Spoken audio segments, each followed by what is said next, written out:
I'm Bree the Plant Lady. Hey everybody, I'm Dave, her husband. And today we are at the always beautiful Magnolia Plantation and Gardens in Charleston, South Carolina. And it's extra special because we used to come down here and gather cuttings when I worked at Camellia Forest. Right. Right here from this massive ancient camellia collection. And well, so it was 2011 that we got engaged here. That's right. On a cuttings trip. And then September 2012, we got married here. So it's kind of like an early anniversary trip to come back and visit the gardens. And since then, they've had some personnel changes, and our dear friends, Tom and Marianne, have retired. They have. And other dear friend, Jim Martin, has stepped in as director of horticulture. And it's really exciting to see all the changes and just to know that the garden will keep going. There's a sense of permanence here. There is a sense of permanence, yeah.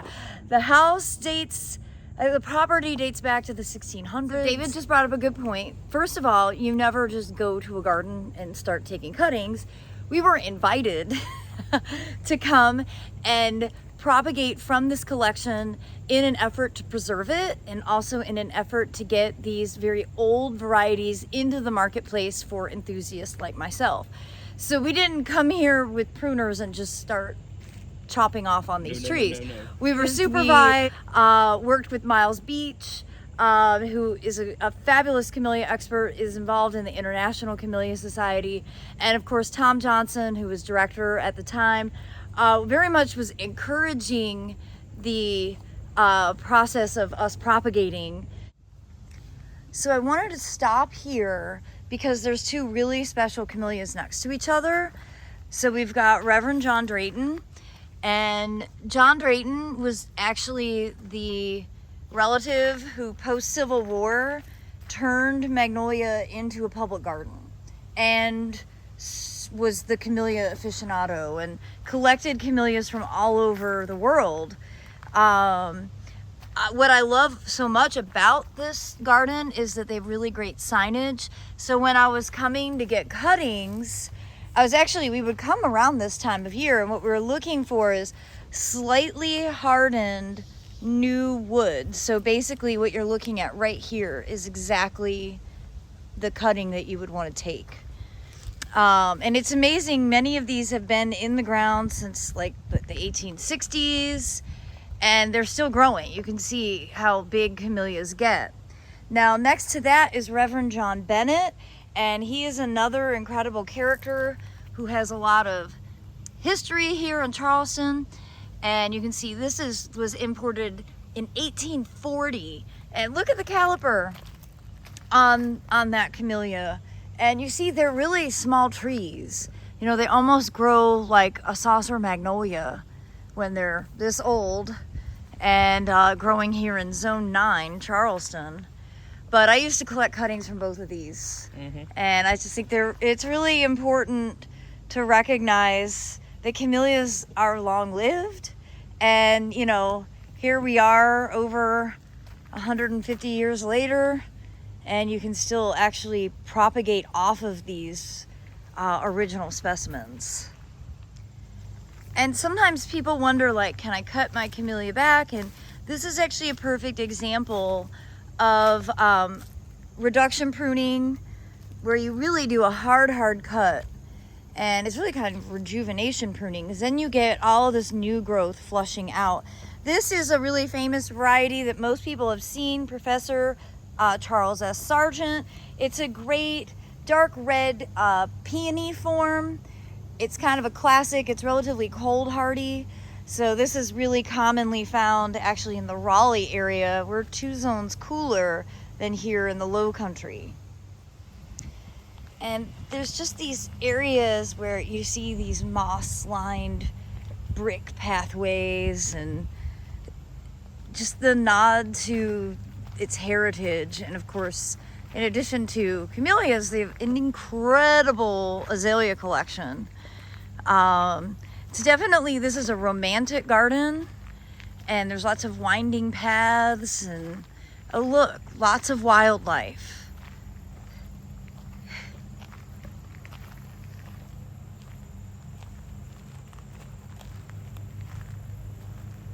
This is a more pleasant sight than all of the alligators.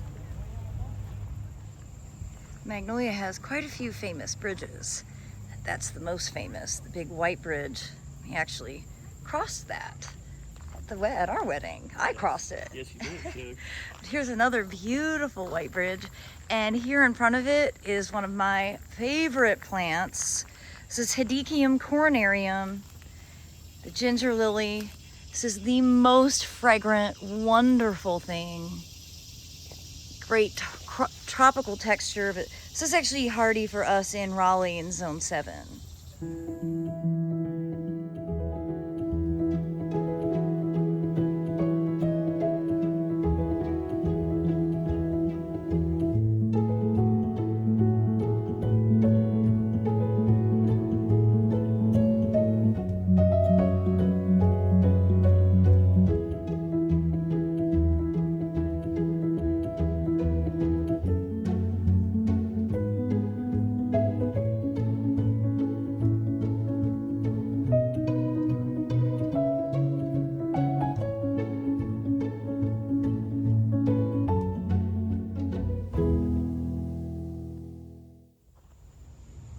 Of course, live oaks are really impressive here.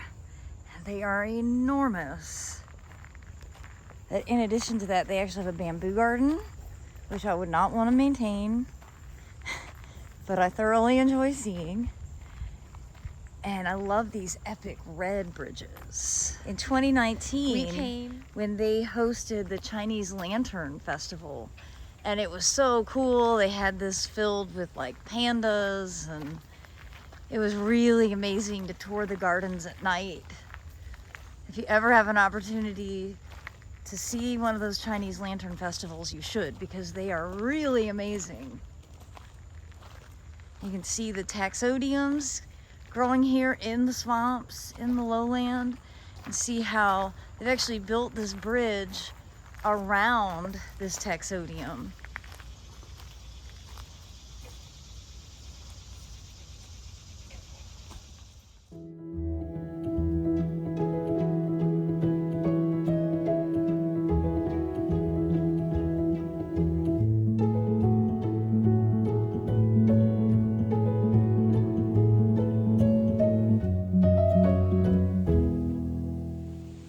And in case you're wondering, there's actually more mosquitoes here than what we have in our garden. There's quite a few mosquitoes. So if you come in August, you should bring bug spray. For those of you not familiar with taxodium or bald cypress, which are a native water-loving tree, this is its mechanism to actually absorb oxygen. It creates these knees outside of the body of water. Now, what's really interesting, when these are sometimes planted as street trees, if they don't have water adjacent, they don't form the knees. So they're actually a really great street tree, and they're a deciduous conifer. So you can see as I pan up that in the fall, those needles will turn beautiful, kind of auburn, and then they drop. And so they have bare branches through the winter season. The bald cypress is just one of the greatest native trees and really great at absorbing extra water. So we are planting a bunch at the Carolina Garden House and in our woodland swamp. That big one on the side of it too. Yeah. Because we don't have bodies of water quite like this, which is good because they actually have alligators here.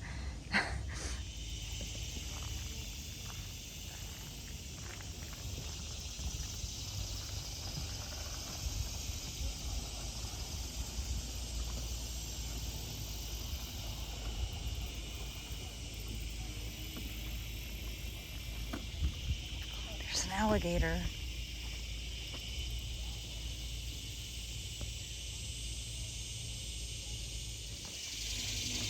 It's pretty nice to be here and not have to be coordinating a wedding, isn't it? It's very nice. I have a whole new appreciation for weddings after having planned one. Yeah. I really love getting invited to weddings now. Oh yes, absolutely. It's a lot of work. This is one of my favorite little spots. And every time I come, I make you take my picture here. For my Instagram husband. Yes. That's what I do. And that's Bree doing what she does every picture. It's super epic.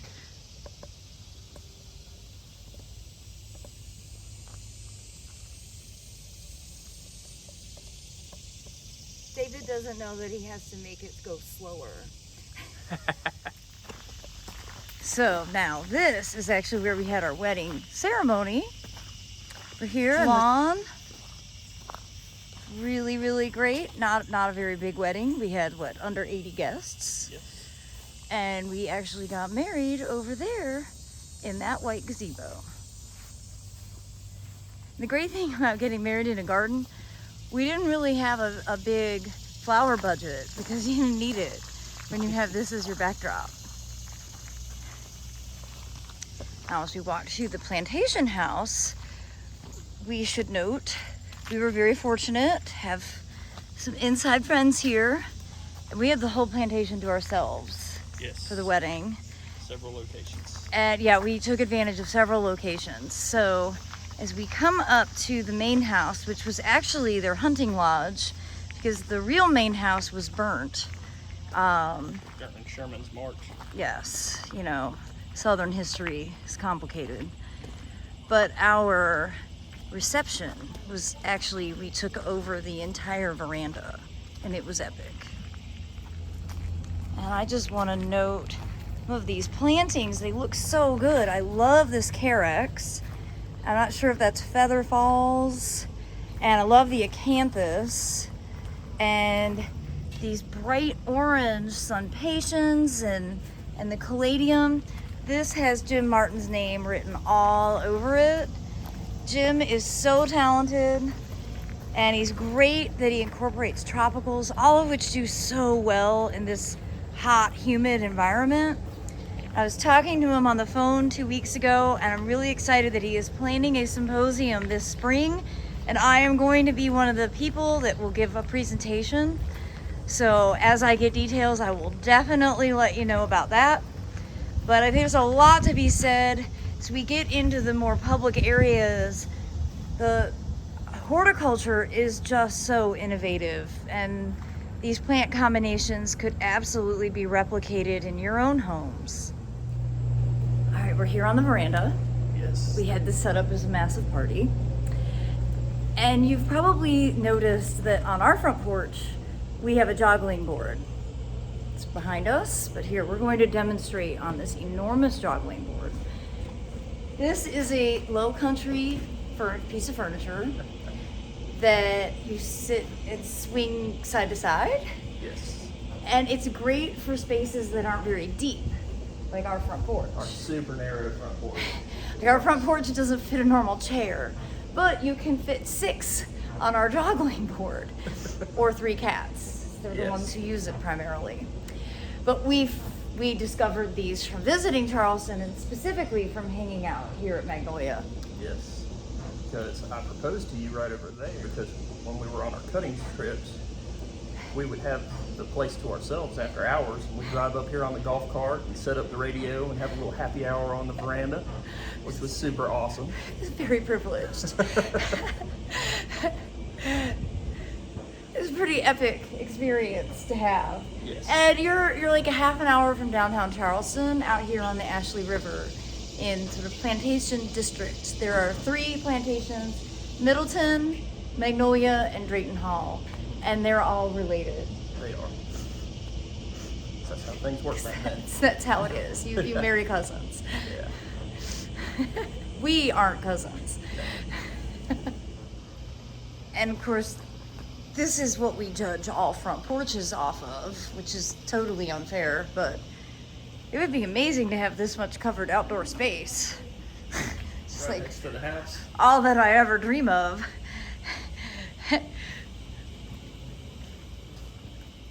And such incredible vistas.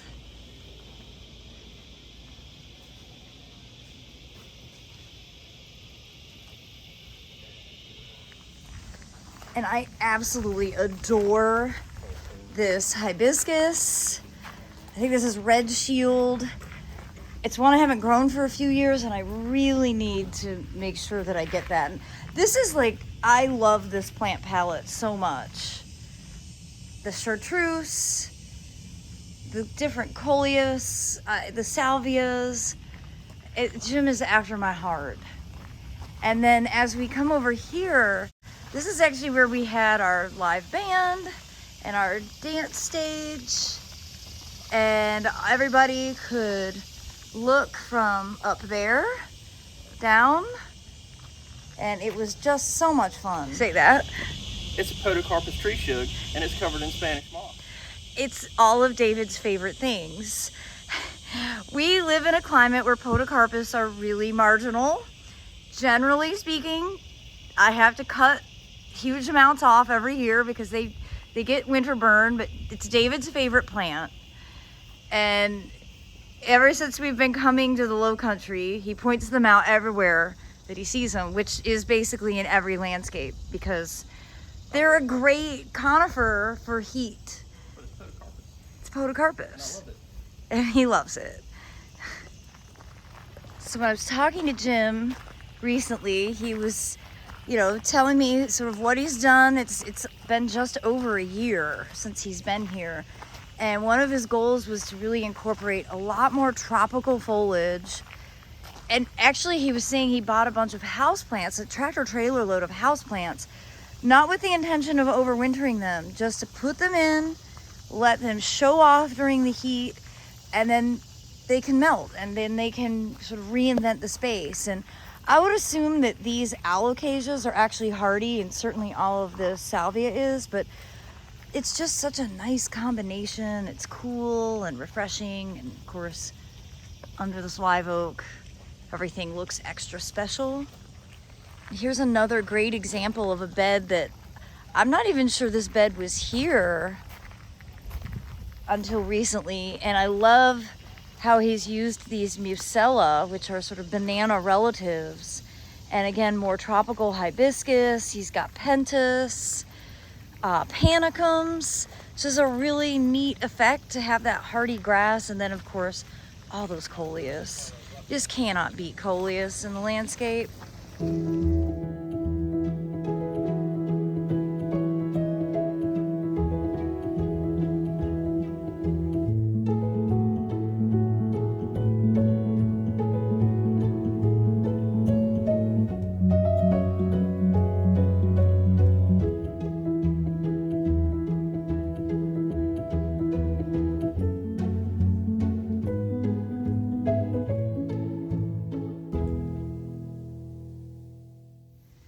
This is the famous wisteria arbor.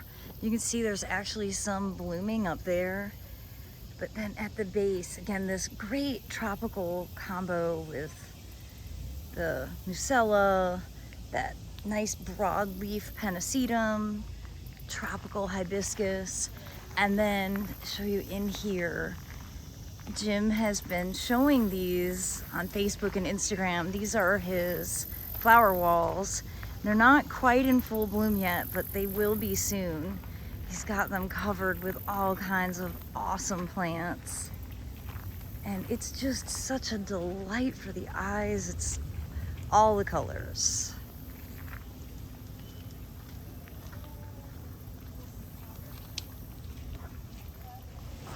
So I know I've mentioned the term Charleston green before, and it's something that we were inspired by from here. That's right. And what you'll notice is all the buildings kind of just blend in. And that's because they're basically black, except that this color of black is called Charleston green. That's right. There you go. And so David painted the formerly white shed at the Carolina Garden House this color. We went with a black garage because of this, because certainly at night, it totally blends in. You can't see it at all. Even during the daytime, it doesn't stick out like bright white does, or really any other color. But now, to contrast this amazing, very neutral Charleston green, I want to show you the complete opposite. And I love it, and now I've just determined that we're going to need to have like a splash of bright teal. We do. Somewhere. We got a little bit at the Carolina Garden House. We do have some accents. Oh my God. See, we're so inspired by this place we don't even realize it. So how about that for a pop of color? This actually used to be red. And when we got married, we used this as a pathway to and from the veranda to where our cocktail hour was. I really like it, this color.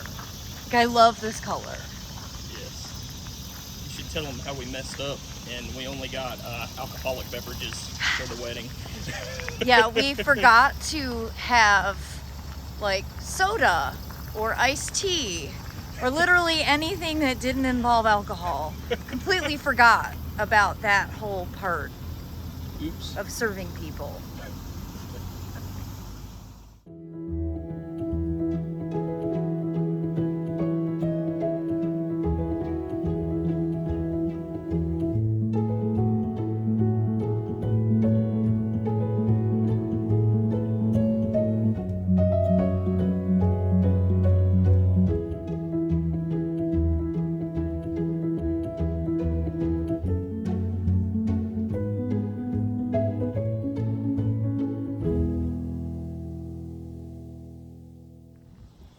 Here in this riverfront bed, we have some awesome plants. These are kind of nods to Jinx Farmer, another dear friend of ours.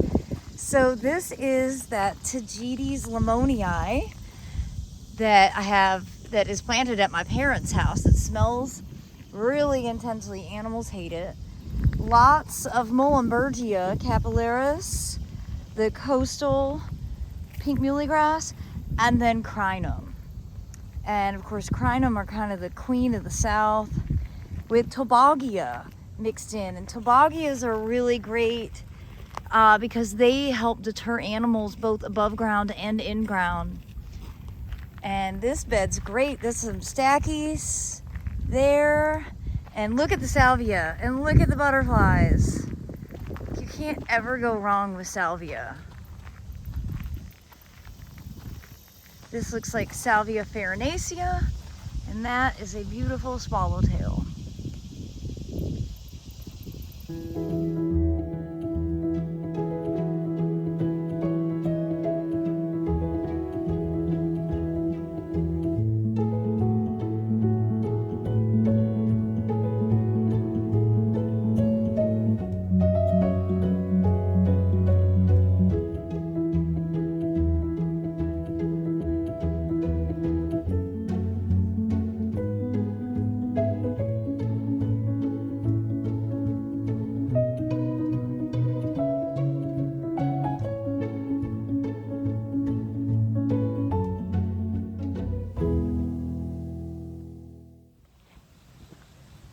What I really appreciate about Magnolia is the signage and all the history that they acknowledge. They have a slavery tour that really combs through a lot of the details. It's well worth taking. And, you know, the history here is certainly bigger than the Civil War. It goes back to the Revolutionary War.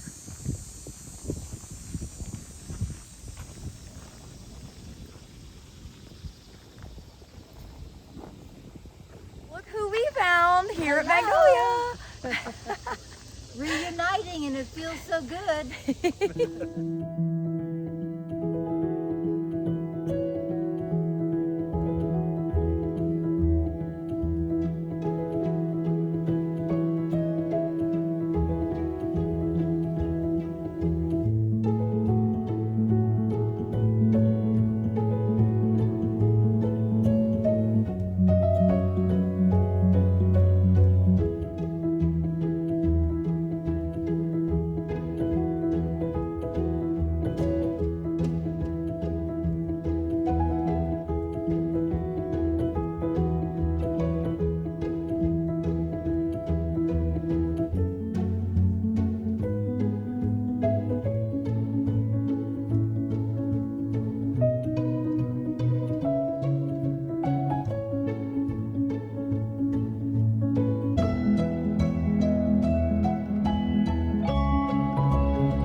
I think this little alcove at the admissions area is the most creative. I love it. And it's like the perfect selfie backdrop. Yes, it is, and it welcomes you. It is, and look at all the bromeliads and coleus and sweet potato vines. And doesn't it make you want to have this on a little arbor pergola? Yes, especially if you have a helper, like Aiden. Yes, Aiden. Yes. Go Aiden, go ahead and build this. And then then help we Annie. shall plant it. Yeah. Well, everybody, I hope that you have enjoyed this tour of Magnolia Plantation and Gardens here in Charleston, South Carolina. Certainly a special place for us. It's a very special place for us. And I do hope that you will be inspired to plan a visit, spend a lovely day here, and really just enjoy the sights, sounds, and delicious food of the Low Country. Almost none of which I can eat with alpha-gal, by the way. It's difficult. This is a very difficult region for people with food allergies. But it is a wonderful place to come for a visit. And again, when I get more details about the spring symposium that Jim is planning that will be held here at Magnolia, I will definitely post details. And well, as always, thanks so much for watching, everybody. Thanks for watching. Thanks for watching, everybody. Thanks Take for care. watching. Bye.